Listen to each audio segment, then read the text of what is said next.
Video kali ini akan mengulas sepenggal cerita yang sepertinya jarang terungkap. Cerita ini tentang Jenderal Umar yang memberitahu Presiden jika ex-Brigjen Soepardjo telah ditangkap. Lalu, apa reaksi Presiden Soekarno atau Bung Karno? Mengutip buku, Kronik 65, catatan hari per hari peristiwa G30S sebelum hingga setelahnya, tahun 1963 sampai tahun 1971, yang disusun Hadi Kuncoro dan kawan-kawan diceritakan bahwa pada tanggal 12 Januari tahun 1967.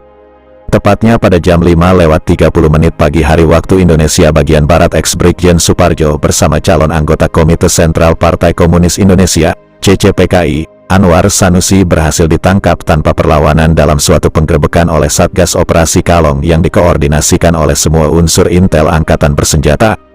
Ex-Brigjen Soepardjo dan Anwar Sanusi tertangkap di rumah seorang sersan udara di Pangkalan Halim. Menurut Hadi Kuncoro dan kawan-kawan dalam buku yang disusunnya, tertangkapnya ex-Brigjen Soepardjo segera dilaporkan kepada Presiden Soekarno. Adalah Letnan Jenderal Umar Wirahadikusumah yang ketika itu sudah menjadi Panglima Kostrad, Pangkostrat, yang melaporkan berita tertangkapnya ex-Brigjen Soepardjo kepada Bung Karno. Jenderal Umar memberikan laporan selepas Presiden Soekarno menunaikan sholat Idul Fitri di Istana Negara.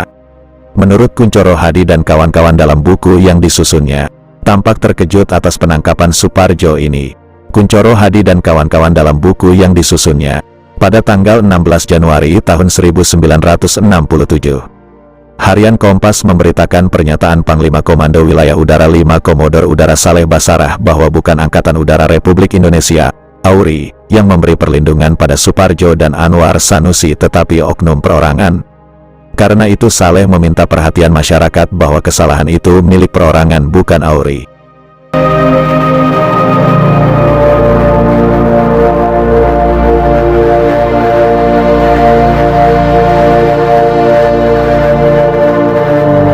Pada tanggal 16 Januari tahun 1967, Harian Kompas juga menurunkan beberapa berita terkait penangkapan ex-Brigjen Soepardjo, antara lain berita berjudul Hadiah Lebaran untuk Rakyat Soepardjo.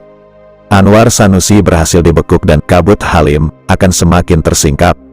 Juga di tanggal yang sama, Harian Kompas juga menurunkan berita berjudul Bung Karno pucat ketika dengar Pardjo dibekuk, dan AURI aktif membantu penangkapan Soepardjo.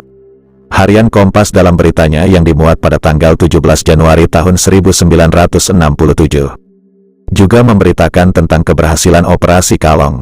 Menurut berita di Harian Kompas, selama dilaksanakan di Jakarta Raya, operasi yang dilaksanakan oleh Kesatuan Resimen Para Komando Angkatan Darat, RPKAD, yang bertujuan untuk menangkap sisa-sisa G30S PKI, telah berhasil menangkap beberapa tokoh, seperti Naibaho dan Samosir yang merupakan pimpinan Harian Rakyat, Hari Harjono Ketua Konsentrasi Gerakan Mahasiswa Indonesia, CGMI, Sujono Pradikdo dan Sudisman anggota Komite Sentral Partai Komunis Indonesia, CCPKI, Sukadi pemimpin Komite Daerah Besar, CDB, Jakarta, serta ex-Brigjen Soepardjo dan Anwar Sanusi.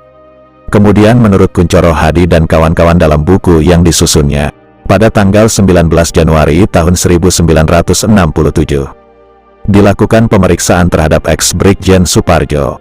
Pemeriksaan terhadap ex-Brigjen Soepardjo ini dilakukan oleh Tim Intelijen Angkatan Darat, AD, di Rumah Tahanan Militer, RTM.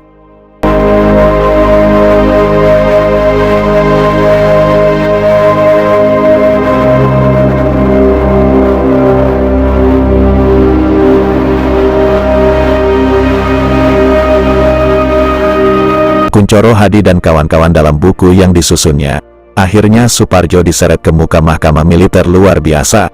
Menurut Kuncoro, Hadi dan kawan-kawan, pada bulan Februari tahun 1967 digelar sidang Mahkamah Militer Luar Biasa ex-Brigjen Soepardjo.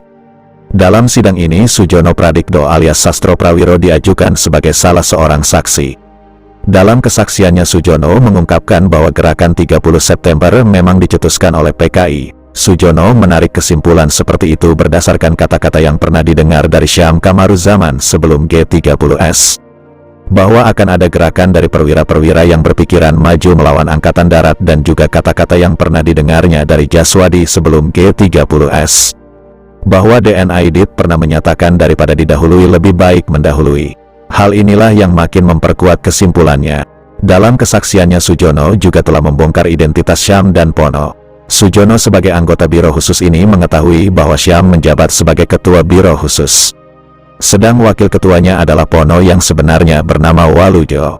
Menurut Sujono, tugas dari Biro Khusus adalah membina dan menarik simpatisan-simpatisan PKI di kalangan angkatan bersenjata. Sementara pada sidang ke-11 ex-Brigjen Suparjo yang digelar pada jam 20.00 waktu Indonesia bagian Barat, Sujono yang kembali dihadirkan sebagai saksi dalam kesaksiannya tentang G30S mengatakan jika ia menjadi penghubung antara Suparjo dengan anggota Biro Khusus PKI.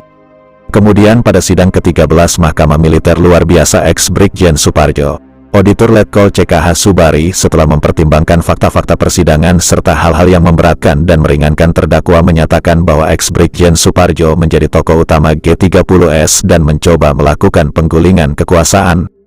Auditor pun menuntut ex-Brigjen Suparjo dengan hukuman mati.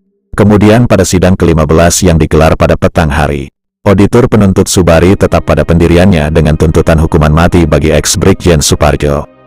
Sampai akhirnya eksekusi mati terhadap ex-Brigjen Suparjo pun dilakukan.